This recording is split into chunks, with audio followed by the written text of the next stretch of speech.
Donc, ce soir, on va parler de l'histoire de la lutte des Noirs américains. Et on va parler de ça au moment où on est en train de se réunir virtuellement. Des dockers de toute la côte ouest des États-Unis, de plusieurs dizaines de, je crois, 28 ou 29 ports de San Diego à Seattle, sont en train de cesser le travail, de faire grève à l'appel du syndicat ILWU, le syndicat des dockers, à l'occasion de la journée de célébration de la fin de l'esclavage, en particulier dans l'État du Texas et du sud des États-Unis. C'est en ce moment même qu'il y a l'arrêt de travail de 8 heures.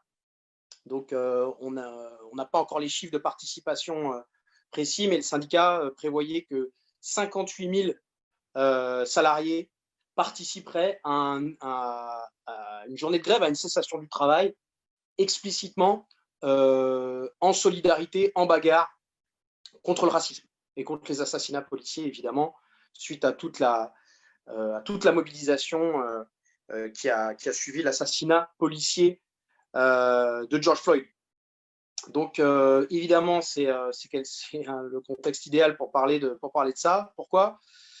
Pour deux raisons. La première, c'est que c'est clair, c'est une fois de plus, et on le verra, c'est pas la première fois dans l'histoire, la révolte, la bagarre contre le racisme aux États-Unis, en particulier des Noirs américains, a un impact international. Et quelque part, la force des manifestations qu'il y a pu y avoir, y compris en France, elle aurait été devant le tribunal de Paris, par exemple, ou dans d'autres villes où il y a eu beaucoup de manifestations, pas que à Paris. Cette force des manifestations leur aurait été impensable sans l'impulsion, bien sûr, du mouvement qu'il y a à l'heure actuelle aux États-Unis. D'où vient cet impact particulier, particulièrement fort, des luttes qui concernent les Noirs américains et des Noirs américains elles-mêmes. Quelque part, les Noirs américains, ils concentrent à la fois la force intolérable d'une oppression qui est voilà, particulièrement forte et sauvage. Voilà, les images de l'assassinat à main nue de George Floyd par les flics, c'était un peu un symbole très très fort de la force de cette oppression-là. Donc c'est à la fois un groupe particulièrement opprimé et qui forcément ça révolte de voir ça, mais en même temps, les Noirs américains sont une composante clé de la classe ouvrière de la première puissance mondiale. Et c'est la combinaison de toute cette oppression d'un côté, mais en même temps de toute cette force sociale-là, potentielle, que les travailleuses et les travailleurs noirs américains, que la jeunesse noire américaine a entre ses mains, qui fait quelque part que leurs luttes ont toujours eu une résonance quelque part un peu universelle. Ils ont une situation très très particulière et en même temps une résonance qui touche des millions et même des milliards de gens dans la planète. Et y compris, ça se voit à un niveau culturel, la musique aujourd'hui est la plus écoutée peut-être dans le monde et la plus universelle, c'est le rap qui a été inventé par les Noirs américains. Donc ce topo, quelque part, cette introduction que je vais faire sur l'histoire des luttes américaines, ça ne sera pas complet, c'est une histoire extrêmement riche, foisonnante, que je ne maîtrise absolument pas, bien sûr, mais je ne vais pas essayer de vous présenter quelque chose de complet, mais justement quelque chose de partial, et le point de vue, quelque part, c'est un point de vue partial assumé, de en quoi les luttes de la classe ouvrière ont toujours nourri cette bagarre à la fois très particulière et très universelle, et en même temps comment elle ouvre et elle peut ouvrir des possibilités de remise en cause globale du système capitaliste dans la perspective d'une révolution socialiste qui est celle du courant AR et de bien d'autres, bien sûr. Donc le premier point que je vais essayer d'expliquer, c'est historiquement comment il y a un lien extrêmement fort entre le capitalisme et l'esclavage dès la naissance du capitalisme, et en quoi le racisme est né de cette configuration bien particulière de l'esclavage moderne. Alors, je vais commencer par une citation du vieux Marx. « L'esclavage direct est le pivot de l'industrie bourgeoise », écrivait-il, « aussi bien que les machines, le crédit, etc. Sans esclavage, vous n'avez pas de coton. Sans le coton, vous n'avez pas d'industrie moderne. » et quelque part la déportation de millions d'Africains, eh ben, elle avait un objectif au départ strictement économique. C'était d'avoir une force de travail à disposition ce qui était au départ des colonies anglaises, au moment où la main-d'œuvre de travailleurs blancs engagés, travailleurs blancs sous contrat, qui étaient liés par des contrats. Hein, c'est quelque chose qui est très peu connu pendant tout le XVIIe siècle, en gros. Enfin l'essentiel du XVIIe siècle jusqu'à un petit peu avant la fin du XVIIe siècle. La main-d'œuvre aux États-Unis était principalement européenne. C'était des travailleurs immigrés d'Europe qui fuyaient l'Europe et qui étaient grosso modo à disposition de leur maître pendant une durée limitée. Des contrats de 5 ans, 7 ans, parfois 10 ans, et au bout de 5 ans, 7 ans, 10 ans, devenaient libres. Bon. Et en réalité, à partir de la fin du XVIIe siècle, c'est devenu moins coûteux d'importer des esclaves africains. Quelque part, la main-d'œuvre sous contrat européenne était devenue trop peu nombreuse, pas assez contrôlable et quelque part plus coûteuse que d'importer un esclave d'Afrique. Et c'est quelque part ce choix de se tourner à partir de la fin du XVIIe siècle vers une main-d'œuvre avec un profil racial déterminé. Ça a eu des conséquences énormes. Entre 1640 et 1800, il y a eu 4 millions de déportés, ce qui était déjà quand même beaucoup. Mais à partir de 1800, tout le 19e siècle, c'est entre 10 et 15 millions d'Africains qui ont été déportés dans des conditions absolument atroces. Je ne vais pas forcément faire le détail de ça. Je pense qu'on connaît un petit peu ça. Mais ce qui est la clé, c'est de comprendre quelque part que dans le premier temps, ça s'est passé aux Caraïbes, en fait, hein, l'esclavage. Ça, c'est pas les toutes premières plantations, y compris des plantations de grande ampleur, hein, c'est dans les Caraïbes que le capitalisme a redécouvert l'esclavage à partir dès le XVIe siècle. Et les plantations sucrières à Saint-Domingue, hein, c'était le colonialisme y compris français, c'était pas que les Anglais, les Français aussi. Quelque part, ont exploité Saint-Domingue et la Jamaïque en particulier. En Amérique du Nord, ça a été le tabac et le coton dans un premier temps, le sucre est venu après, et le coton est venu après, pardon.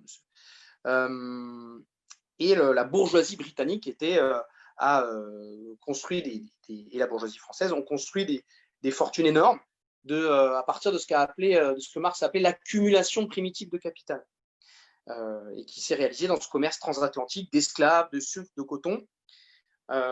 Et quelque part, l'esclavage du sud des États-Unis, parce que c'est principalement à 90%, hein, les esclaves étaient concentrés dans le sud des États-Unis, enfin de ce qui sont devenus les États-Unis, dans les colonies au départ au sud de l'Amérique du Nord. Et bah, quelque part, cet esclavage, c'était un système économique d'exploitation capitaliste parce qu'il était branché, il était directement lié au marché mondial. Il fournissait le coton nécessaire à l'industrie textile, en particulier moderne. Pour citer encore Marx, dans le même temps que l'industrie cotonnière introduisait en Angleterre l'esclavage des enfants, aux États-Unis, elle transformait le traitement plus ou moins patriarcal traditionnel des Noirs en un système d'exploitation mercantile. Le capital est venu au monde suant le sang et la boue par tous les ports. Donc, quelque part, les Noirs ont été la base, la source du développement économique des États-Unis. Ils étaient à 90% dans le sud et ils étaient, dans la plupart des États du sud, ils étaient en minorité, ils étaient en majorité dans quelques États. Et quelques milliers de familles blanches, des planteurs, étaient cette minorité bourgeoise de planteurs. Mais la majorité des Blancs n'avaient pas un intérêt direct à l'exploitation des Noirs. Comme le disait le militant abolitionniste noir Frederick Douglass, souvent en dénonçant l'émancipation comme tendant à placer le travailleur blanc sur un pied d'égalité avec le nègre, les esclavagistes en appelaient à leur fierté. Ce faisant, ils réussissent à faire oublier aux Blancs pauvres le fait qu'ils sont déjà, aux yeux du riche maître d'esclaves, à un pas de devenir les égaux de l'esclave. Bon. Il faut quand même bien admettre que même à partir du moment où l'industrie, y compris capitaliste moderne, avait commencé à se développer dans le nord des États-Unis, une grande majorité des travailleurs blancs étaient la plupart du temps opposés à l'abolition de l'esclavage parce qu'ils redoutaient que l'arrivée des Noirs émancipés tire les salaires vers le bas. Bon. Ce qui est important de noter en conclusion de cette première partie un peu historique, c'est quelque part la Révolution américaine en 1776 qui crée, on va dire, la première grande démocratie moderne qui proclame le principe d'égalité. Tous les êtres humains, c'est inscrit dans la Constitution américaine, tous les êtres humains sont libres et égaux, enfin sont égaux. Bon. Et en même temps, la Constitution américaine, la Révolution américaine accouche d'un côté de la démocratie et de l'autre du racisme, comme des frères jumeaux. Pourquoi? Quelque part, c'est le racisme qui permet de donner une cohérence entre d'un côté, tous les êtres humains sont égaux, mais de l'autre, les Noirs ne sont pas réellement des êtres humains. Ils sont dégradés au rang de sous-humains. C'est la seule manière de rationaliser cette inégalité, cette exploitation où l'inégalité est la source, on va dire, de l'enrichissement de cette bourgeoisie, à la fois britannique et américaine, en particulier au nord des États-Unis. Donc la deuxième grande partie historique, entre guillemets, de ce que je vais vous dire, c'est ce qui s'est passé autour de la fameuse guerre de sécession. Les Américains appellent ça la guerre civile. Et de la période qui a suivi, qu'on a appelée la reconstruction, parfois la Black Reconstruction. Quelque part, cette espèce de compromis qu'il y a eu entre les planteurs esclavagistes du Sud et les capitalistes industriels du Nord à la fondation des États-Unis, il y a quand même quelque chose, les gens ne le savent pas forcément en Europe, mais la Constitution américaine, très rapidement, quasiment à la fondation des États-Unis, prévoit pour tous les électeurs qui ont suffisamment d'argent en réalité pour avoir le droit de vote, qui possèdent des esclaves, 3/5 du nombre de tes esclaves, ça s'ajoute à ton droit de vote. Donc c'est-à-dire que la Constitution américaine sanctionnait le fait que on avait sanctionne cette inégalité de l'esclavage et même donne un pouvoir politique plus fort aux esclavagistes. Mais au fur et à mesure que le développement économique s'accroît dans le Nord, il y a un conflit entre entre deux systèmes économiques qui au départ étaient plutôt complémentaires, mais qui deviennent antagoniques. C'est-à-dire que, quelque part, le coton qui était produit par le Sud, mais pour développer l'esclavage, il y avait un besoin incessant d'étendre les terres qui étaient cultivées, en particulier parce que les terres s'épuisaient rapidement.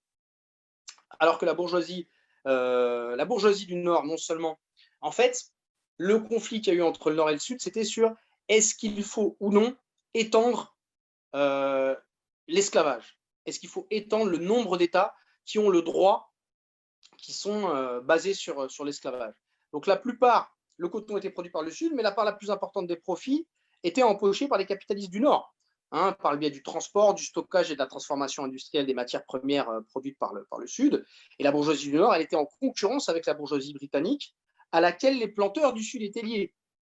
Bon, et quelque part, c'est ce conflit-là sur faut-il ou non étendre le domaine où l'esclavage se met en place que quelque part la guerre civile se lance la guerre de sécession est déclenchée en 1861. Il y a 11 États qui font sécession, qui disent à l'élection de Lincoln, qui lui n'est pas favorable à l'extension de l'esclavage, la guerre de sécession, ce n'est pas une guerre qui est déclenchée au départ contre l'esclavage, pour l'abolition de l'esclavage. C'est une guerre qui est déclenchée contre la sécession pour préserver l'union des États-Unis. C'était ça le départ. Bon. Et ce qui fait la bascule, c'est une guerre, c'est la première guerre moderne. À l'époque, les États-Unis, c'est 30 millions d'habitants, il y a 600 000 morts. Faut quand même comprendre que la bascule se fait en réalité en fin 1862, début 1863, quand Lincoln se rend compte que la seule manière de gagner le conflit, c'est de proclamer l'émancipation des esclaves. Ce n'est pas fait au début de la guerre, c'est fait au milieu, au moment où ils disent on ne peut pas faire autrement. 200 000 esclaves rejoignent petit à petit les rangs de l'armée nordiste. Au début l'armée n'en veut pas. Mais 200 000 esclaves qui finissent par rejoindre l'armée d'abord en tant qu'aide, puis en tant que soldats. 300 000 autres qui quittent également les plantations du Sud et qui désorganisent du coup l'économie du Sud qui était basée, comme on l'a dit, sur l'exploitation des esclaves. Donc 500 000 esclaves, c'est ce que Dubois, un grand un grand intellectuel marxiste noir, W.E.B. Du Bois, il disait « ça a été la grève générale des esclaves ». Les esclaves ont quitté le travail pour rejoindre l'effort de guerre nordiste pour leur propre émancipation. Et c'est ça qui a fait la bascule dans le conflit. Et quand la guerre a pris fin en 1860, et quelque part Lincoln n'a pas reculé devant une telle décision, mais ne s'y est résolu que poussé par la logique des événements. Et l'esclavage a été aboli pour les 4 millions de Noirs par des moyens révolutionnaires. Ça a été la guerre, ça a été l'occupation militaire par l'armée du Nord à la suite de pendant 10 ans, un peu plus de 10 ans même, jusqu'en 1876 des États du Sud. Ça a été la privation du droit de vote d'une bonne partie des esclavagistes et le droit de vote qui a été conquis par les Noirs affranchis et les Blancs pauvres. Alors que les Noirs en tant qu'esclaves, en avaient été privés bien évidemment, mais quelque part, la période de reconstruction, de bouleversement qu'ont connu les États-Unis, en particulier le sud des États-Unis, à la suite de la guerre civile, ça c'est quelque chose qui est complètement effacé des livres d'histoire et qui est complètement effacé, y compris dans le domaine de la culture, dans les films et tout ça, ça n'en montre jamais. Ça a été une période révolutionnaire où les Noirs, y compris, ont constitué des milices, ont élu des représentants dans les parlements dans les différents États du Sud, et ça a été un soulèvement un peu général. Mais qu'est-ce qui se passe? La bourgeoisie du Nord, qui s'appuie sur ce mouvement populaire, à la fois des Noirs et des Blancs pauvres aussi, y compris des paysans pauvres de l'ouest des États-Unis, qui appuient aussi ce mouvement-là, ils commencent à se battre en commun avec les anciens esclaves qui là sont affranchis. Et cette unité-là, elle fait peur. Et la bourgeoisie financière du Nord, financière industrielle du Nord des États-Unis, qui y compris acquiert des terres et acquiert des intérêts dans le Sud, au bout d'un moment, une fois qu'elle a réussi, en s'appuyant sur la révolte populaire, à mater la résistance des esclavagistes sudistes, elle lâche quelque part les Noirs. Elle retire son soutien au mouvement, y compris les troupes d'occupation du Nord sont levées, et les Noirs sont laissés, on va dire, sans défense militaire, à la merci du Ku Klux Klan, pardon, du KKK, qu'on connaît bien tout le monde connaît cette organisation terroriste, qui du coup commence à terroriser les Noirs et les Blancs qui prennent leur parti. Bon, donc toute cette période-là, ce qui est important de comprendre, c'est que c'est une période révolutionnaire, la guerre civile, la guerre de sécession et la reconstruction, mais où les Noirs, anciens esclaves, et les Blancs pauvres se battent, mais pas pour leurs propres objectifs et pas forcément avec leurs propres moyens. Bon. Et ça, j'ai envie de vous dire, c'est une loi de la lutte politique en général et de la lutte de classe en particulier, quand tu ne te bats pas pour tes propres objectifs, avec tes propres moyens, et en maintenant ton indépendance, c'est-à-dire en faisant que même si tu te bats à un moment donné aux côtés d'une autre force, si elle se retourne contre toi, si tu n'as pas ta propre organisation, si tu n'as pas tes propres forces, et bien quelque part, tu te fais avoir, les fruits de la lutte t'échappent inévitablement. Si tu n'as pas ton propre plan, tu fais partie du plan de quelqu'un d'autre, et quelque part, la bourgeoisie qui a poussé la dynamique révolutionnaire à mi-chemin, c'est-à-dire à abolir l'esclavage, mais n'a pas aboli le capitalisme, bien évidemment, ce n'était pas dans son intérêt, qui était à la source du racisme, et bien quelque part, ça a entraîné une résurrection du racisme sous une forme nouvelle. La bourgeoisie du Nord, qui s'était appuyée sur le mouvement populaire, se retourne contre lui et se ressoude le front unique qu'elle avait, l'alliance qu'elle avait avec les planteurs esclavagistes du Sud pour remettre en place sa domination qu'on a appelée donc un pouvoir ségrégationniste qu'on a appelé Jim Crow, c'est-à-dire des lois ségrégationnistes qui se sont mises en place, qui ont pris du temps à être mises en place. Ça ne s'est pas mis en place d'un coup, ça a été une guerre, ça a pris plusieurs années et même plusieurs dizaines d'années. Ça n'est qu'au début du XXe siècle que la ségrégation est complètement remise en place, avec y compris les Noirs qui avaient conquis le droit de vote, qui sont, et par des moyens les plus violents qui soient, virés des listes électorales. Enfin, je veux dire, il y a la ségrégation juridique, c'est-à-dire toutes les lois qui, à ce moment-là, interdisaient aux Blancs et aux Noirs de se mélanger dans toutes les sphères de la vie.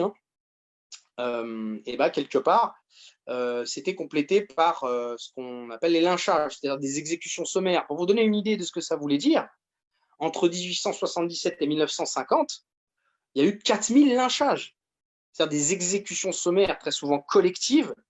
Les lynchages, on faisait des photos, on en faisait des cartes postales, c'était des spectacles auxquels on participait et qu'on regardait. Bon. Et les tribunaux, y compris au nord, relayaient cette forme, comment dire, d'assassinat.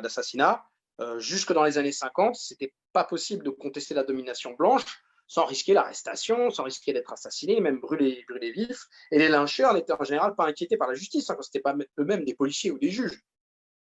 Et les tribunaux prolongeaient le lynchage. Hein. On a connu, même dans les années 40 ou 50, des Noirs qui se faisaient exécuter par le système judiciaire en étant accusés faussement. Très souvent, c'était des affaires de viol. Et parfois, la délibération durait 2 minutes et demie.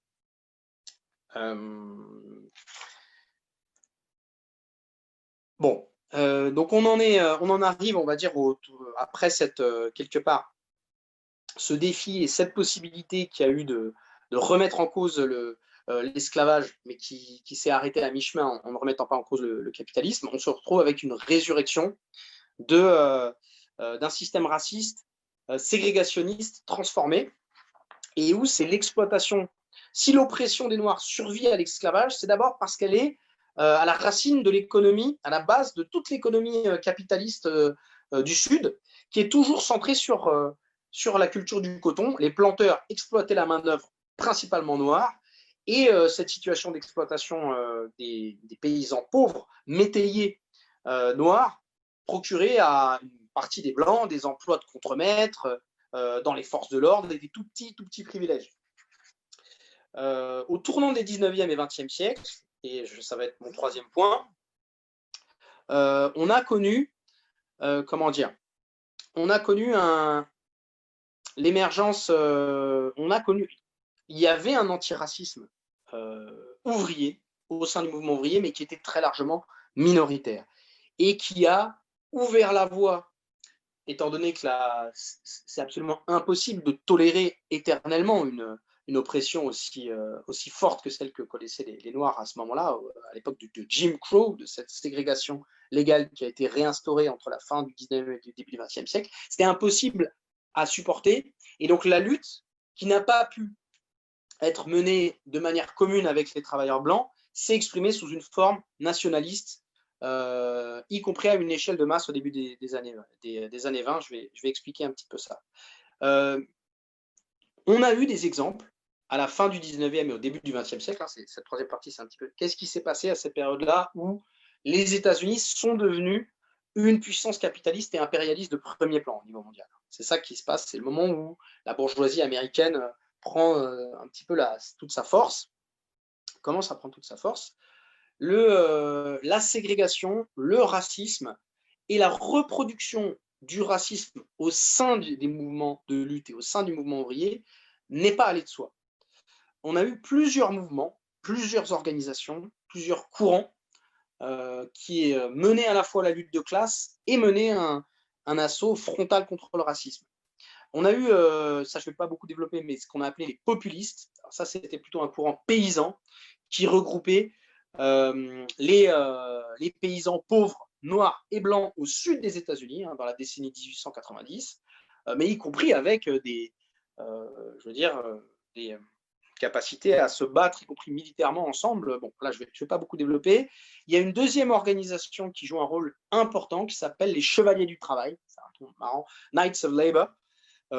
C'est la première organisation syndicale au niveau national des États-Unis qui se donne comme objectif d'organiser toutes les travailleuses et tous les travailleurs, indépendamment de leur sexe, indépendamment de leur race, entre guillemets, indépendamment de leur qualification ou non, dans toute une industrie, par exemple, dans toute l'industrie du bois, bah, l'idée c'était que tu sois noir, blanc, homme, femme ou enfant même, c'était dans le même syndicat et de se battre ensemble. Bon, pour vous donner une idée de comment, ne serait-ce que l'idée d'avoir un syndicat qui regroupe l'ensemble des travailleuses et des travailleurs d'une même branche et de regrouper ces différentes branches-là, comment ça allait à l'encontre de la logique de la ségrégation, hein, parce que quelque part, tu n'as pas le droit de te mélanger dans aucune sphère de la vie, mais tu as un syndicat qui débarque et qui dit si, on se mélange et on lutte et on fait grève ensemble. Bon. Bah, pour vous donner une idée, pendant le congrès des chevaliers du travail de 1886 qui s'est tenu à Richmond, qui était la capitale, l'ancienne capitale de la Confédération, c'est-à-dire des États sécessionnistes du Sud, et bah pendant ce congrès-là, les dirigeants des Knights of Labour, des chevaliers du travail, exigent et obtiennent que les délégués de ce congrès-là soient hébergés ensemble dans les hôtels et dans les salles de réunion, se réunissent ensemble. Il n'y a pas d'audience ségrégée avec les Noirs d'un côté, les Blancs de l'autre, qui n'ont pas le droit de se... Donc en plein cœur du Sud, et ça a fait bien évidemment beaucoup de bruit. Une autre organisation qui a joué un rôle important, je n'aurai pas le temps de beaucoup développer, mais qui joue un rôle important dans l'histoire du mouvement américain, c'était les IWW, les Industrial Workers of the World, les travailleurs industriels du monde, qui, pareil, ont repris un peu cette tradition des chevaliers du travail, mais là, avec vraiment cette organisation à bien des égards héroïque, qui est fondée au début du XXe siècle, un petit peu plus tard quand même, 20 ans après les chevaliers du travail, et qui font revivre ce syndicalisme industriel qui regroupe toutes les travailleuses, tous les travailleurs de même industrie, avec l'idée que c'est l'idée qu'ils avancent en plus, c'est l'idée de dire c'est en regroupant toutes les travailleuses et tous les travailleurs, en faisant une grève générale, qu'on pourra abolir l'exploitation et construire une société socialiste. Hein, c'est quand même ça l'idée derrière. Ce n'était pas exactement le cas pour les Chevaliers du Travail, qui n'étaient pas une organisation anticapitaliste explicitement. Pour vous donner à leur apogée, les IWW, au début des années 10, avaient 1 million de membres et ils organisaient peut-être 100 000 travailleurs noirs quand même, ce qui n'est pas rien. Alors, c'est une organisation qui ne s'est jamais stabilisée parce qu'ils refusaient, ils étaient influencés par l'anarcho-syndicaliste. Ils refusaient de signer des contrats avec les patrons. Ils disaient les patrons, on ne reconnaît pas l'autorité des patrons, du coup, on ne signe même pas de contrat. Ce qui faisait que même quand tu gagnais une grève, garder les acquis de la grève sur un temps plus long, même s'ils signaient des contrats, c'est jamais bien évidemment, signer des accords, c'est pas ça qui te garantit pour toujours les résultats d'une grève ou d'un conflit, mais eux refusaient même de signer. Et l'épine dorsale de l'organisation est brisée par la répression au moment de la Première Guerre mondiale. Mais cette organisation laisse les chevaliers du travail et les travailleurs industriels du monde IWW laissent un héritage minoritaire mais important dans le mouvement ouvrier. Pourquoi je dis minoritaire? C'est que la fédération syndicale qui s'établit au niveau national et qui domine le mouvement ouvrier américain entre les années 1880 et 1920, jusqu'à la fin des années 20, c'est la Fédération américaine du travail, AFL. Les militants socialistes et communistes qui combattaient l'orientation de cette disaient, au lieu de la Fédération américaine du travail, ils disaient la séparation, ils disaient American Separation of Labor, la séparation américaine du travail. Pourquoi? Parce qu'en fait, c'était une organisation qui se donnait comme objectif exclusif d'organiser les travailleurs qualifiés blancs. On n'organise que les travailleurs qualifiés blancs. C'est-à-dire que dans la plupart des branches, l'AFL refusait de syndiquer les Noirs, quand ils ne combattaient pas même l'entrée des travailleurs noirs dans l'industrie et dans les industries en question. Il y avait quelques industries où ils admettaient la syndicalisation des Noirs, mais c'était dans les syndicats séparés. Même dans les cas minoritaires où ils admettaient que les Noirs se syndiquent, c'était dans des syndicats séparés et avec des droits inférieurs aux syndicats blancs. Vraiment un truc totalement catastrophique. Enfin, le mouvement ouvrier majoritaire était raciste aux États-Unis, il n'y a pas à avoir peur de le dire, profondément pro-capitaliste et raciste, à une exception très importante, une exception absolument importante, qui est le syndicat des mineurs, UMW, United Miners Workers of America. Le syndicat des mineurs est fondé en 1890 et il est fondé, et c'est ça qui est un petit peu remarquable aussi, il n'est pas fondé principalement par des militants socialistes ou communistes, c'est des dirigeants syndicaux combatifs qui comprennent que pour réussir, en particulier dans les mines de charbon, que pour réussir à organiser l'industrie minière, c'était obligatoire de réussir à regrouper l'ensemble des travailleuses, enfin des travailleurs principalement, c'était en grande partie des hommes quand même. Mais ils ont réussi, ils ont mené une politique volontariste de recrutement et de bagarre pour les droits des travailleurs noirs. Pour vous donner une idée, ils se battaient non seulement pour des grilles de salaire égales pour les mineurs, en particulier dans le charbon, pour les mineurs noirs. Ils en ont organisé quand même 20 000 travailleurs noirs dans l'UMW. Mais ils se battaient aussi, par exemple, ils organisaient des campagnes pour inscrire sur les listes électorales, en plein dans le sud des États-Unis, au moment de la terreur raciste, des lynchages, du KKK et compagnie. Au moment où même une réunion syndicale avec des blancs et des noirs était interdite. Eux, ils les organisaient. Ils organisaient des campagnes d'inscription sur les listes électorales. Et c'était y compris des activités, des réunions culturelles, sportives, mixtes, y compris quand c'était illégal. Ils s'opposaient au Ku Klux Klan.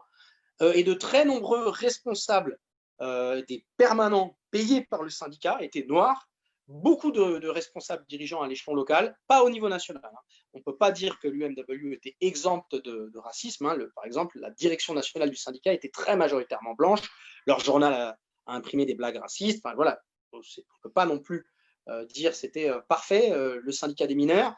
Mais on va dire que, si vous voulez, les luttes héroïques menées par les mineurs, il y a une militante absolument légendaire, pour le coup c'était une femme, Maman Jones, Mother Jones, dont l'autobiographie, vraiment je vous conseille de lire son autobiographie, qui s'est solidarisée de la révolution russe. Bon, voilà, c'était quelqu'un d'assez extraordinaire, qui a vécu plusieurs vies, et toute sa dernière vie à Maman Jones, ça a été de construire le syndicat des mineurs, et y compris les mineurs noirs étaient à l'avant-garde de toutes les bagarres héroïques des mineurs à ce moment-là. En 1921-22, il y a une grève en Virginie occidentale où il y a un affrontement armé, c'est-à-dire qu'il y a une marche armée avec des fusils, des mineurs, plusieurs milliers de mineurs qui s'affrontent aux jaunes, aux briseurs de grève de manière armée. C'est l'affrontement armé le plus important qu'il y a eu aux États-Unis depuis la guerre de sécession, cette grève-là. Et ben, les syndicalistes les plus déterminés et qui étaient reconnus comme tels, c'était les mineurs noirs. Voilà, bon, j'aurai peut-être le temps tout à l'heure d'expliquer la fin de l'histoire de ce syndicat-là, qui n'a pas été forcément glorieuse, mais on va dire qu'entre la fin du 19e siècle et jusqu'aux années 30 et même 40, ça a été un syndicat qui, y compris dans le sud des États-Unis, a montré en pratique que c'était possible de défier le racisme, au moins jusqu'à un certain point. Mais c'était le seul syndicat, quasiment, comme ça, qui a été dans la durée, qui a été majoritairement organisé de cette manière-là. L'énorme majorité du mouvement ouvrier, du mouvement syndical en particulier, était, comme je vous le disais, raciste. Ce qui fait que quand, on va dire, il y a une mutation que connaît la classe ouvrière américaine, et en particulier les travailleurs noirs, à partir des années 10, il y a ce qu'on appelait la grande migration. Il y a 1 million de travailleurs noirs qui immigrent au nord et à l'ouest des États-Unis dans les villes. C'est-à-dire que d'une situation où il y avait 90% des Noirs américains qui étaient concentrés au sud, une partie croissante vient travailler dans les industries du Nord. Il y a quand même 400 000, si je ne dis pas de bêtises, 400 000 soldats noirs qui participent à la Première Guerre mondiale, les armes à la main, et quand tu retournes au pays, comment dire, cette aspiration à l'égalité, elle s'exprime, mais étant donné que le mouvement ouvrier est absolument incapable de proposer, ne serait-ce que soutenir, de participer à la lutte des Noirs contre la ségrégation, et forcément, cette révolte-là, elle s'est exprimée de manière autonome, indépendamment, par une organisation qui a été absolument massive, l'organisation de Marcus Garvey, l'UNIA. Donc dans la foulée de la Première Guerre mondiale, c'est un immigré jamaïcain, Marcus Garvey, absolument pas anticapitaliste, qui dit voilà, aux Noirs qui doivent être fiers, qui doivent se regrouper et qui doivent fonder un État indépendant en revenant en Afrique. Il dit voilà, il faut unir les 400 millions de Noirs d'Afrique, des Caraïbes et d'Amérique pour qu'ils aillent vivre dans une Afrique libérée.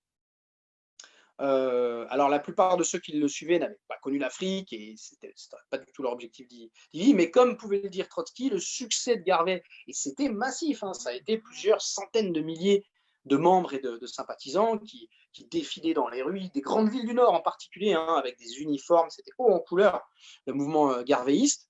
Mais il cite l'exemple Trotsky de quand une femme noire bousculée par une blanche dans un bus lui lançait « Attendez que Marcus soit au pouvoir et vous serez traités, vous autres, comme vous le méritez », elle ne pensait pas à l'Afrique, mais aux États-Unis, où les Noirs vivaient depuis des générations. L'organisation de Garvey, elle faisait peur aux partisans de la suprématie blanche, pas à cause de ses idées, parce que Garvey lui-même n'était pas contre la ségrégation. Ça ne l'intéressait pas de se battre contre la ségrégation. Il ne se battait pas pour les droits civiques. Mais, quelque part, ce que craignait le pouvoir blanc, le pouvoir capitaliste, c'était l'espoir qu'il représentait pour des millions de Noirs. Voilà. Par exemple, Garvey a été capable de dire pour chaque Noir lynché, il faut lyncher un Blanc. Bon. Il disait aussi ce qu'il faut, c'est les entreprises noires, c'est nos propres juges noirs, nos propres policiers noirs. C'était absolument pas un combat contre le système capitaliste. Y compris, il a approché les puissances colonialistes, impérialistes. Par exemple, il s'est adressé au gouvernement britannique en pleine Première Guerre mondiale en disant « Je souhaite votre victoire et j'espère que vous nous aiderez dans notre… » Il se plaçait quelque part dans la continuité du projet colonial en disant on sollicite votre aide. Il a même été jusqu'à rencontrer le Ku Klux Klan en disant voilà, vous êtes pour la séparation entre noirs et blancs, nous aussi on est pour la séparation des noirs et des blancs, donc on a peut-être un terrain d'entente. Donc voilà, quelque part, le nationalisme noir, l'interclassisme, l'idée de dire tous les noirs, que tu sois travailleur, que tu sois patron, que tu sois petit patron, on peut lutter ensemble pour quelque part se creuser une niche, se creuser une place dans le système capitaliste, mais notre propre place, et quelque part, elle représentait une impasse, une acceptation quelque part de la ségrégation, et son mouvement s'est assez rapidement, à partir du milieu et de la fin des années 20, casser la figure. La quatrième époque dont je voulais vous parler, et qui est une des plus importantes, une des plus évocatrices pour nous, militants, ouvriers et révolutionnaires, c'est les années 30 et 40.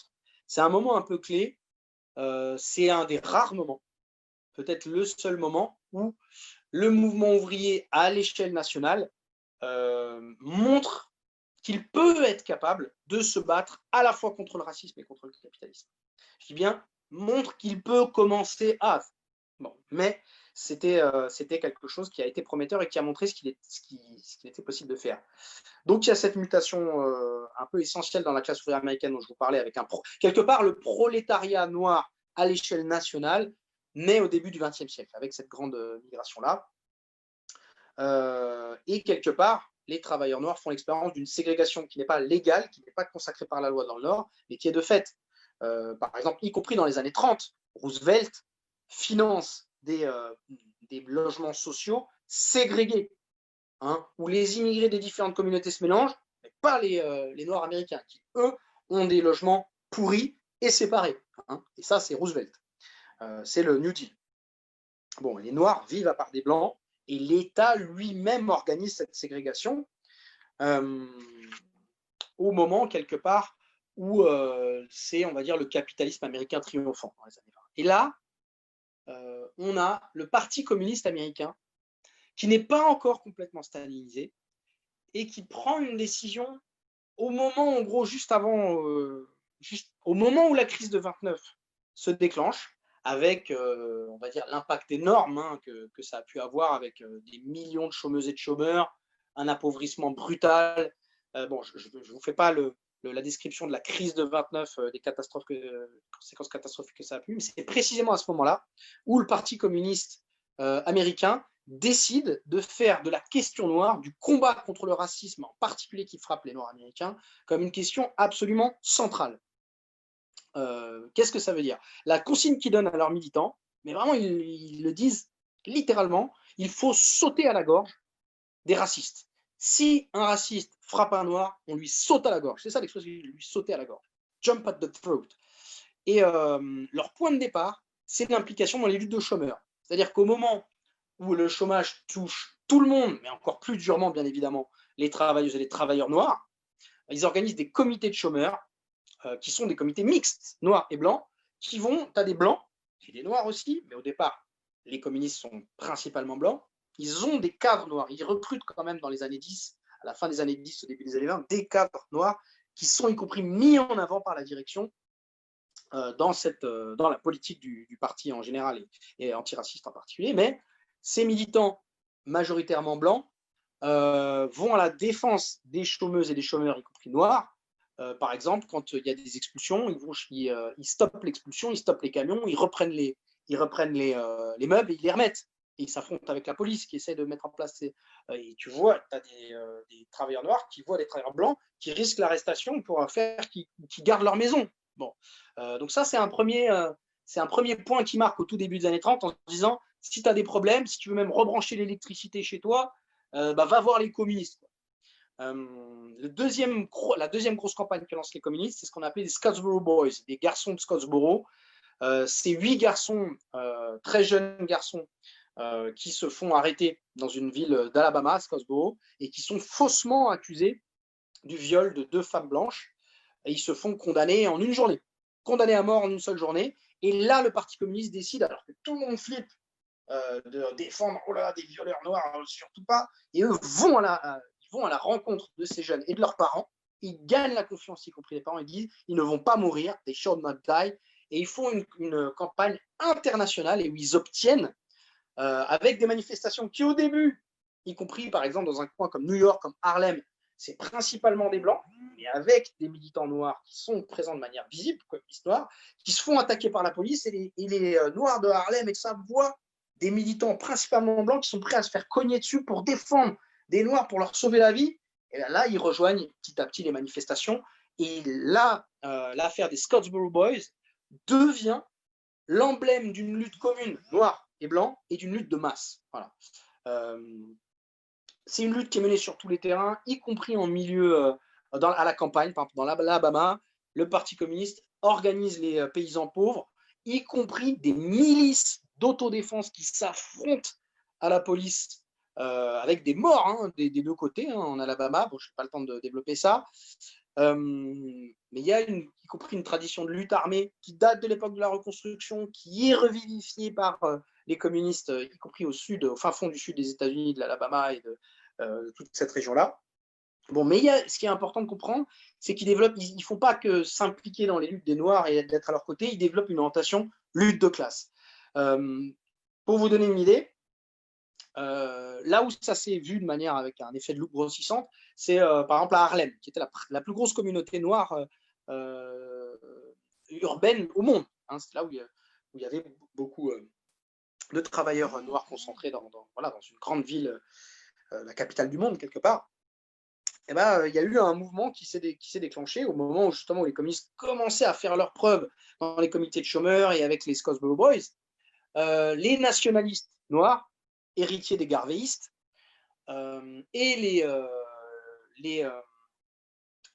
églises noires, les différents représentants de la petite bourgeoisie noire lancent une campagne contre une forme de discrimination qui était une des ressenties les plus durement par les travailleuses noires, en particulier à New York. C'était que tous les magasins dans lesquels ils étaient obligés de faire leurs courses étaient, même dans leur quartier, ils ne pouvaient pas y être embauchés. C'était que des blancs.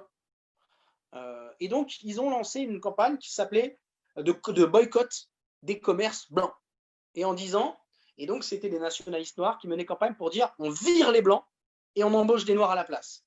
Et ça a eu un succès énorme. Et en gros, c'était la catastrophe pour les militants communistes. C'était bourgeoisie, petite bourgeoisie, travailleurs noirs ensemble pour virer les blancs. En gros, c'est blanc contre noir. Heureusement, la campagne de boycott, quelque part, il vise un magasin, cette campagne-là, un magasin juif, Blumstein, avec un slogan qui au départ est limite. Blumstein must go. Blumstein doit se barrer.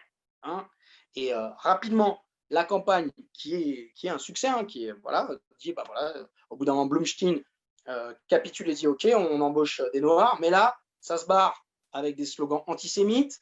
Les différentes factions, les différentes organisations disent non, c'est mes militantes que je veux faire embaucher, pas les tiens, etc. Ça devient une bagarre en disant toi, tu fais embaucher, moi, ils sont plus noirs que toi. Enfin, ça se barre complètement en live. Et là, les communistes prennent l'initiative de dire ils ne peuvent pas être à l'écart de ce mouvement-là. Ils y participent au début en disant il ne faut pas virer les travailleurs blancs, il faut embaucher des noirs en plus des blancs. Mais ils se font virer, ils font targe des manifs, ils font virer des manifs. Et donc, ce qu'ils font, au moment où la campagne de boycott de ces commerces blancs commence un petit peu à connaître des difficultés, ils visent une cafétéria, un restaurant où ils sont implantés à l'intérieur, qui n'emploient que des blancs, mais où, quelque part, les blancs, les employés blancs font grève en soutien à l'embauche de noirs en plus des blancs. Et donc, sur les piquets qui étaient mis devant le magasin pour dire n'entrez pas, n'achetez pas dans ce magasin, un petit peu comme la campagne de boycott lancée par les nationalistes et la petite bourgeoisie noire, là, c'était dire les blancs et les noirs, lutte de classe ensemble, on fait des piquets de grève devant le magasin et on demande aux noirs et aux blancs de participer. Pourquoi? Pour se battre pour les travailleurs noirs et blancs ensemble à l'intérieur. Voilà, et ça, ils ont réussi. Là, leur campagne a été un succès. Et après cette campagne-là, un des militants de l'époque raconte à l'époque, donc ça, là on est en 33-34, et il dit quand tu te faisais, quand un noir te chopait et que tu étais dans la merde parce que tu étais blanc, tu te faisais emmerder, il suffisait de dire ah non, c'est bon, c'est un communiste, ah c'est bon, c'est cool. Donc, ils avaient gagné cette légitimité-là. Voilà. Ce boulot-là antiraciste des Noirs, il a été compromis. Le Parti communiste américain perd la confiance des Noirs en soutenant Roosevelt et en soutenant l'effort de guerre pendant la Deuxième Guerre mondiale. En gros, l'armée américaine et le gouvernement américain qui pratiquaient la discrimination, ils ont choisi de le soutenir. Et donc, du coup, bon, je le dis un petit peu de manière expéditive, mais le Parti communiste américain, en perdant, on va dire, son orientation révolutionnaire, quelque part, a peur de pousser l'antiracisme tel qu'il le faisait jusqu'à maintenant. Et l'abandon de l'antiracisme, l'abandon de la défense intransigeante des travailleurs noirs américains découle de cet abandon de la perspective révolutionnaire due au stalinisme. Il y a un deuxième temps fort dans ces années 30-40, et je vais être obligé de passer rapidement vu que je parle déjà depuis longtemps, mais si vous voulez, il y a une vague héroïque de grève à partir de 1933-34, qui est y compris dirigée par des militants révolutionnaires. Et il y a en particulier 3 grèves. Une grève dans l'automobile à Toledo, une grève dans les transports chez les camionneurs à Minneapolis, dirigée par les trotskistes, et une grève qui part des dockers de San Francisco. Et c'est le syndicat qui aujourd'hui fait grève en ce moment même contre les assassinats racistes, qui est né de cette grève de 1934 à San Francisco.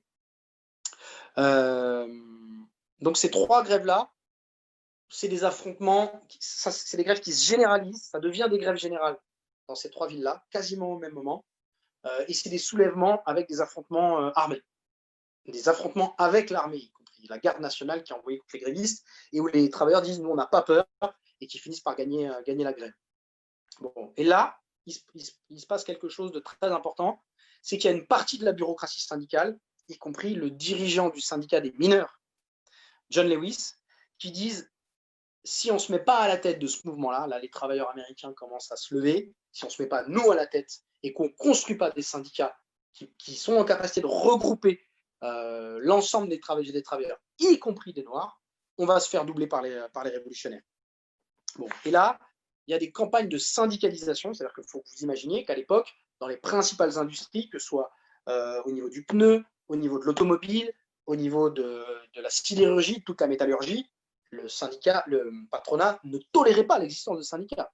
Et les grèves dont je vous parle entre 1933 et 1937, c'était des grèves pour imposer l'existence même de syndicats et le droit de négocier collectivement par le biais d'un syndicat. Et c'est ce droit-là qui a été conquis barre de fer à la main, j'ai envie de vous dire, dans des batailles rangées avec la police et l'armée avec des morts. Bon.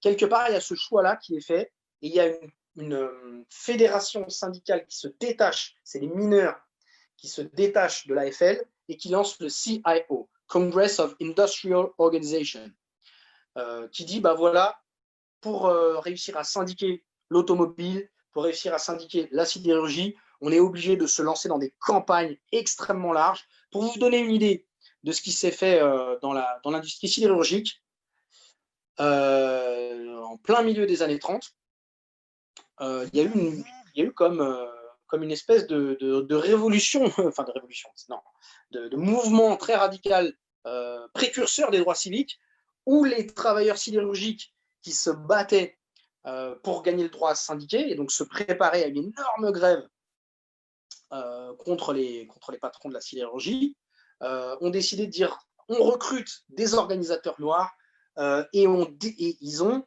imposé la déségrégation de tous les restaurants, de tous les cinémas, de tous les théâtres, tous les magasins dans toute la région de la sidérurgie du nord-est des États-Unis, dans l'Ohio et compagnie. Hein. C'est quelque chose dont on n'entend jamais parler. On te dit, le mouvement des droits civiques, la déségrégation, c'est les années 60. Ah non, en plein milieu des années 30, il y a eu un mouvement ouvrier qui a imposé la déségrégation dans des régions entières des États-Unis. Et il y a même eu au sud des États-Unis plusieurs organisations syndicales. Il y a un exemple, c'est dans le secteur du tabac. Hein, par exemple, à Winston-Salem, en Caroline du Nord, on a un syndicat qui réussit à se battre, là aussi, à organiser des campagnes d'inscription sur les listes électorales, des activités culturelles et sportives qui impliquent des milliers de personnes à un moment où c'est complètement, où c'est sud-ségrégationniste, et qui, y compris, mène une politique de former des dirigeantes femmes ouvrières, y compris à des postes de responsabilité locaux et nationaux. La FTA, Food, Tobacco and Agricultural Workers, le FTA, mais qui, je vais revenir là-dessus immédiatement, se fait écraser en 1950. Vous avez quelque part un antiracisme ouvrier, lutte de classe, qui s'exprime avant la Deuxième Guerre mondiale, pendant la Deuxième Guerre mondiale, y compris dans un certain nombre de secteurs, jusqu'à la fin des années 40, début des années 50. Avec, y compris par exemple, le syndicat des abattoirs, y compris au nord, dans une région comme Chicago, se battait pour l'embauche de travailleurs noirs dans la même proportion dans les usines que la proportion des noirs dans la ville de Chicago, par exemple, et qui a réussi à imposer ça et à imposer la déségrégation de toutes les usines, de tous les abattoirs qu'il y avait, y compris au sud des États-Unis. Et avec le syndicat des abattoirs, la Meatpacking Industry, qui, y compris, a participé au mouvement des droits civiques et a pas simplement financé de l'extérieur, mais a participé au mouvement des droits civiques un peu plus tard. Quelque part, et je vais en venir rapidement au mouvement des droits civiques, ce qui est important de comprendre, on parle du macartisme comme, vous savez, la liste noire des réalisateurs à Hollywood et des acteurs. Vous savez, le macartisme, ça a été la chasse aux sorcières dans le domaine culturel. Non. Là où la chasse aux sorcières elle a été la plus sauvage, la plus violente, la plus profonde et la plus durable, ça a été dans le mouvement ouvrier. Ça a été l'expulsion. En gros, on arrivait, on te disait, tu signes cette déclaration qui dit que tu n'es pas communiste, sinon tu es viré. Tu es viré de ton syndicat, tu es viré de ton emploi, tu peux être y compris viré de ton logement. Et des syndicats entiers, les directions syndicales, y compris la direction du CIO, qui s'étaient appuyés sur les communistes pour construire, et sur les militants révolutionnaires, pour construire ces syndicats industriels qui, y compris, cherchaient à recruter activement les Noirs en se battant pour leurs droits, y compris à l'extérieur de l'entreprise, et bien là, au lieu de s'appuyer sur eux, c'était « Ah non, non, non, on les dénonce ». Et donc, quelque part, il y a eu un divorce. La gauche, les militants révolutionnaires et lutte de classe ont été extirpés du mouvement ouvrier. Le mouvement ouvrier aux États-Unis, à partir de la fin des années 40, est un mouvement qui devient pro-capitaliste. Absolument plus de militants, presque plus de militants dans les entreprises, dans les syndicats, qui essaient pas juste de se battre pour des miettes dans le cadre du capitalisme, mais pour un renversement du système. Ils sont exclus. Et le macartisme, c'est principalement ça, c'est la destruction de la tradition socialiste communiste révolutionnaire au sein du mouvement ouvrier américain qui ne s'en est toujours pas relevé. Bon, donc on se retrouve quelque part à cette époque très,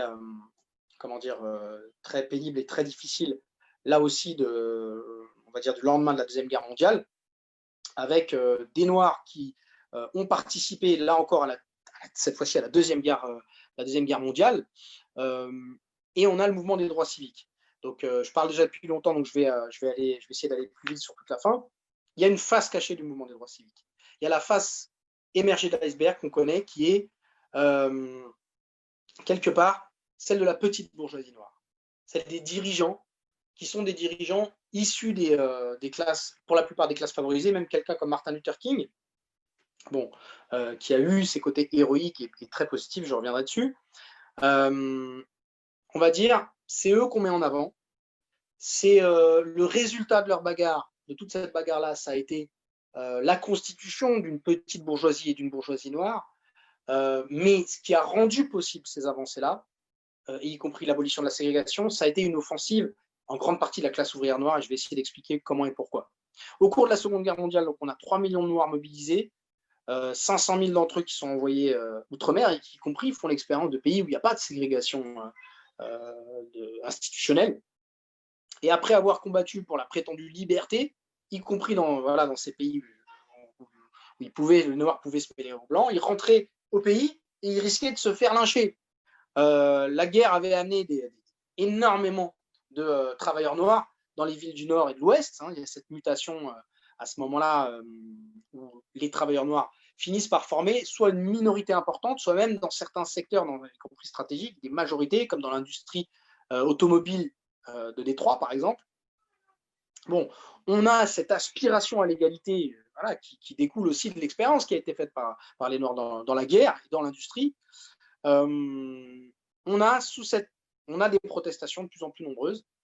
Les institutions fédérales prennent quelques mesures, mais qui restent complètement pas suivies d'effet.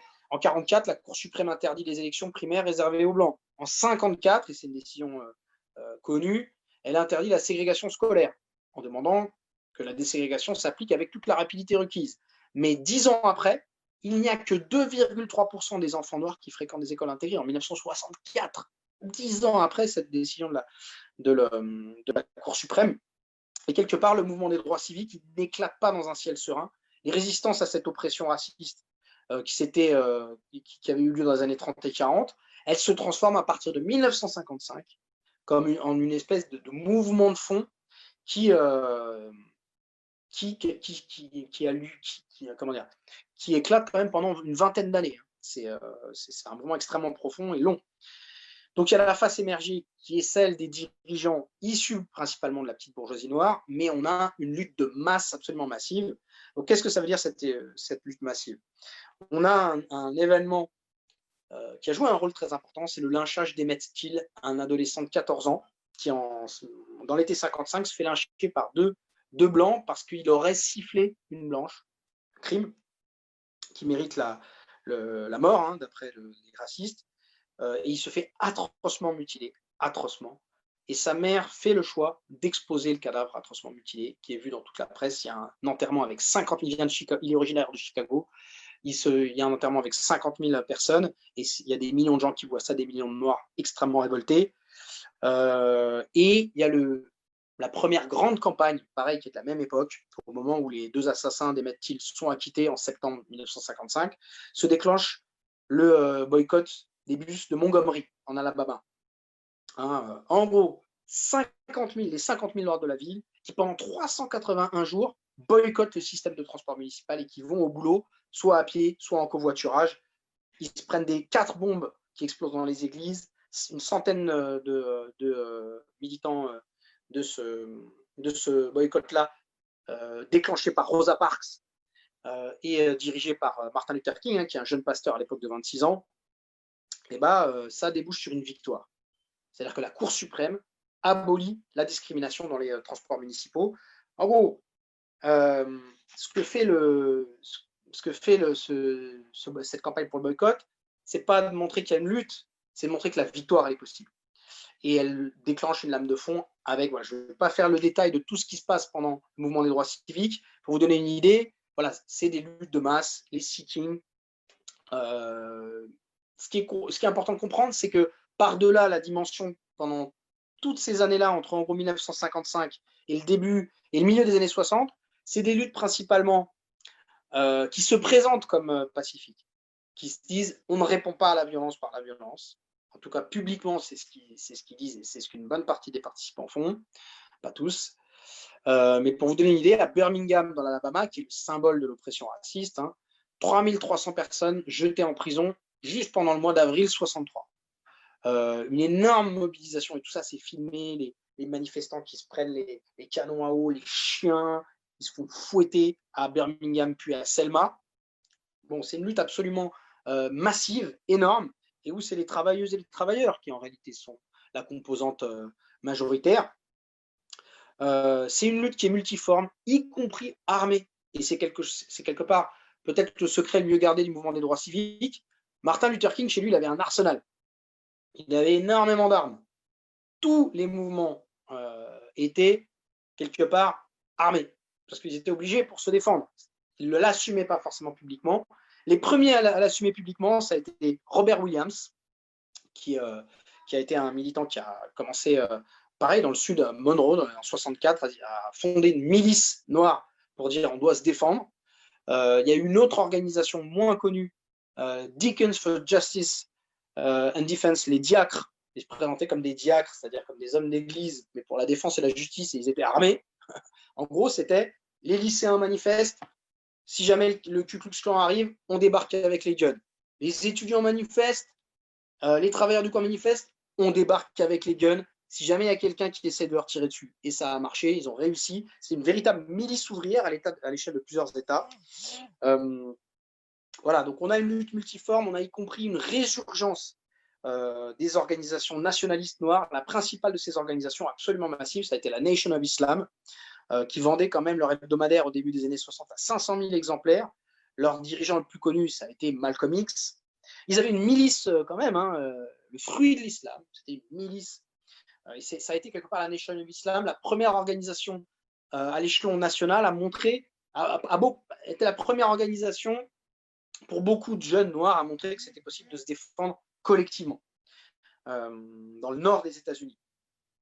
Bon, Malcolm X, il a exprimé de manière absolument éloquente l'idée de dire, je vais le citer, œil pour œil, dent pour dent, et une vie pour une vie. Si c'est le prix de la liberté, nous n'hésiterons pas à payer le prix. Le 26 avril 57, les flics de New York arrêtent et tabassent très très très sévèrement un militant de la Nation of Islam. Et Malcolm X, immédiatement, qui dirige une des mosquées de la Nation of Islam à Harlem, mobilise 4000 personnes en plein milieu de la nuit devant le commissariat, ce qui fait qu'il obtient des soins à l'hôpital, ce qui est une victoire à l'époque. À l'époque, si tu étais noir et que tu te faisais arrêter tabasser, on ne te soignait pas.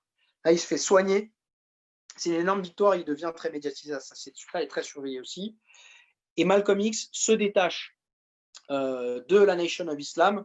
La rupture avec la direction très conservatrice de la Nation of Islam et qui ne le suit pas sur le terrain de cet affrontement petit à petit de plus en plus massif et de plus en plus unitaire que Malcolm X cherche à un peu instinctivement et de plus en plus consciemment organiser.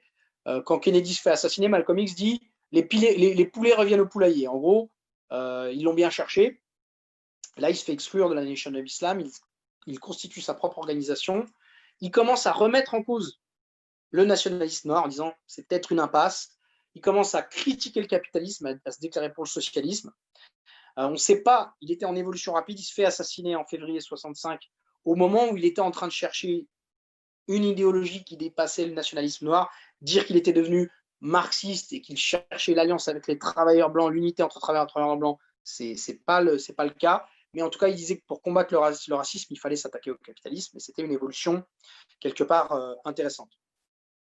On a quelque part Malcolm X qui symbolise cette évolution, cette radicalisation du mouvement des droits civiques vers une forme d'autodéfense, by any means necessary, par tous les moyens nécessaires, et le Black Power, qui est un peu le slogan qui jaillit des émeutes urbaines que connaissent toutes les grandes villes américaines entre 64 et 68. La première de ces émeutes, c'est à New York en 64, dans le quartier de Harlem. Et l'émeute éclate, c'est une émeute extrêmement violente, seulement 2 semaines après l'adoption de la loi sur les droits civiques, qui interdisait les discriminations. C'était une manière pour les jeunes et les travailleurs noirs de dire on n'y croit pas. On voit bien que ça ne change pas nos vies et donc on est prêt à en découdre. Je ne fais pas toutes les émeutes qu'il y a eu à Cleveland, à Détroit. À Détroit, ça a été ça a été quand même 43 morts, 1200 blessés, 7200 arrestations, plus de 2000 bâtiments détruits, une intervention de l'armée pour mettre fin à cette grande insurrection, comme les militants l'ont appelé à l'époque. Et donc, c'était cette idée, le Black Power.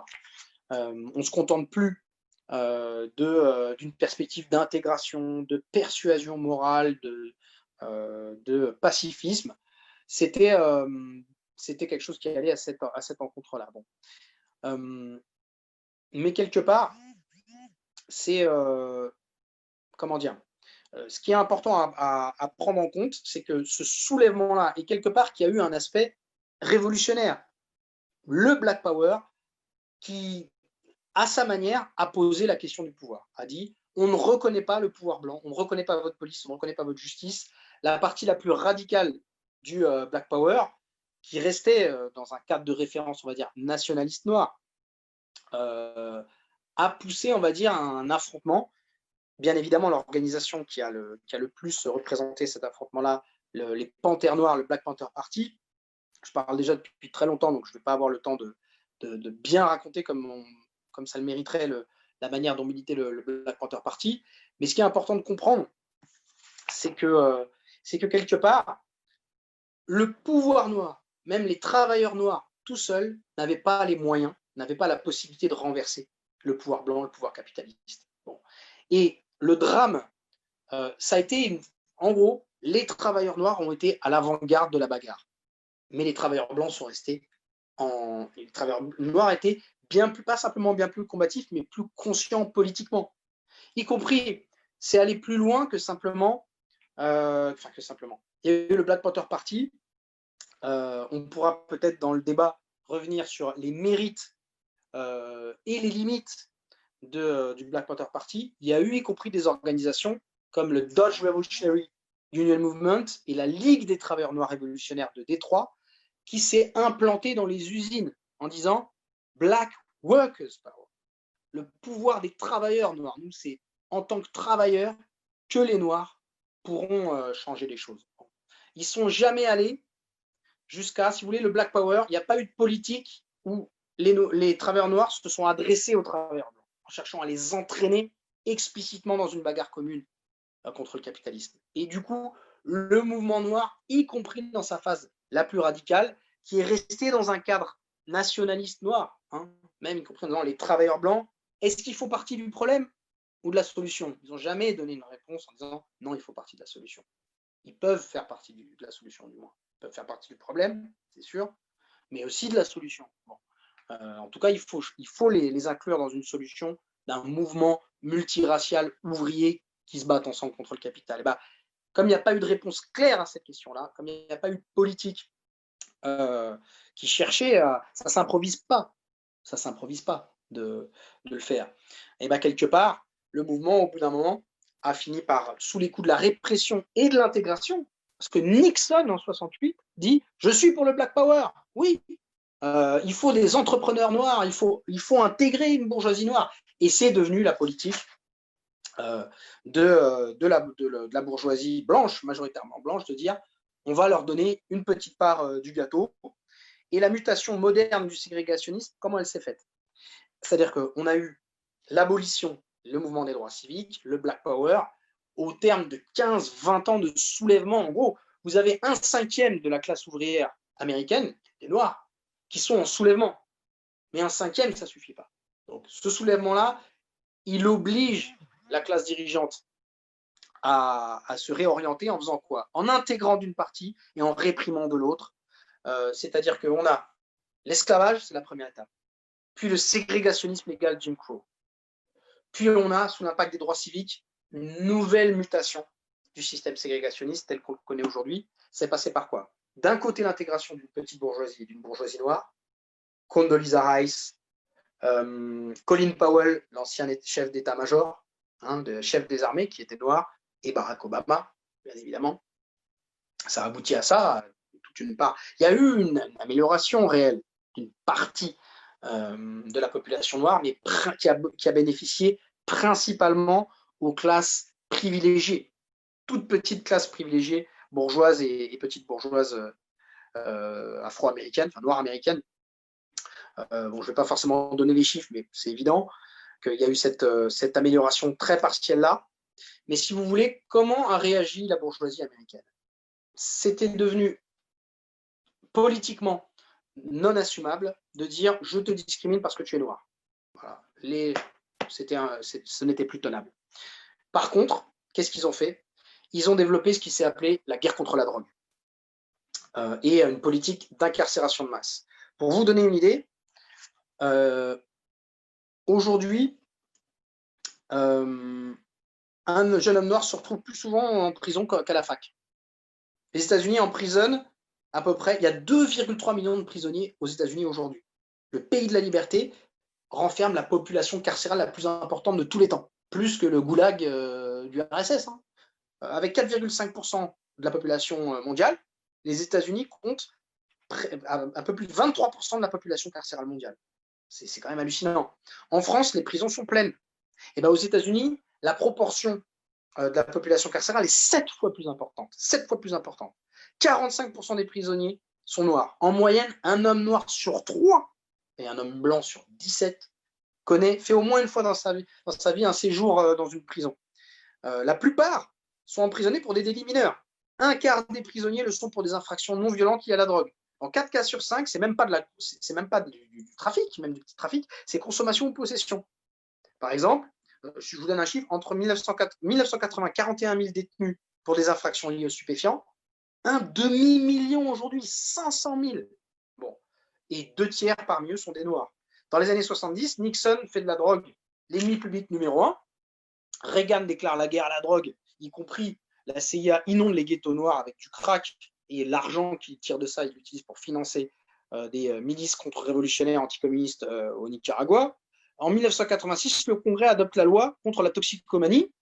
En gros, tu as des peines de prison qui, avant, tu avais 5 ans de prison sans possibilité de libération conditionnelle avec 500 grammes de crack. Maintenant, 5 grammes suffisent à partir de cette date-là, 86.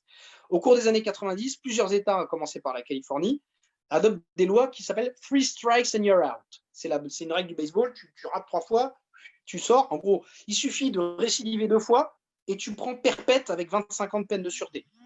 Si à 19 ans, tu t'es fait condamner pour avoir volé quelque chose et si 20 ans plus tard, par exemple, il y a Curtis Wilkerson, un gars en 95, il a volé une paire de chaussettes pour 2,5 $. Il a été condamné pour une prison à vie, dont 25 ans incompressibles, parce qu'il avait été condamné 2 fois pour vol en 81 alors qu'il avait 19 ans. Vous voyez un peu le genre de truc. Tu peux prendre perpète pour voler une paire de chaussettes. Voilà, je ne vous parle même pas de toutes les horreurs du système carcéral américain. Mais en gros, ce qui est important de comprendre, c'est qu'à partir des années 80, et surtout dans les années 90, on a des lois qui discriminent les criminels. On n'a pas le droit de discriminer un noir. C'est illégal aux États-Unis. Si tu refuses un logement à un noir, tu peux être condamné par les tribunaux. Par contre, plein d'États font passer des lois qui font quoi? Qui font que tu ne peux pas avoir de logement social si tu es allé en prison ou si tu es sous contrôle judiciaire. Tu ne peux pas bénéficier des aides sociales. Tu es privé du droit de vote. Un nombre, là, je ne sais pas si je vais vous retrouver le nombre. Oui, 6 millions d'Américains sont déchus du droit de vote. 6 millions. Là, c'est une privation légale du droit de vote. Donc, si vous voulez, ce système d'incarcération de masse a reconstitué une ségrégation légale principalement dirigée contre les Noirs. Et il y a aussi une militarisation de la police. En gros, la police aux États-Unis, elle a les armes que les soldats utilisaient en Irak il y a 5 ans. Donc, ça fait, tu vois, nous, on flippe avec les LBD.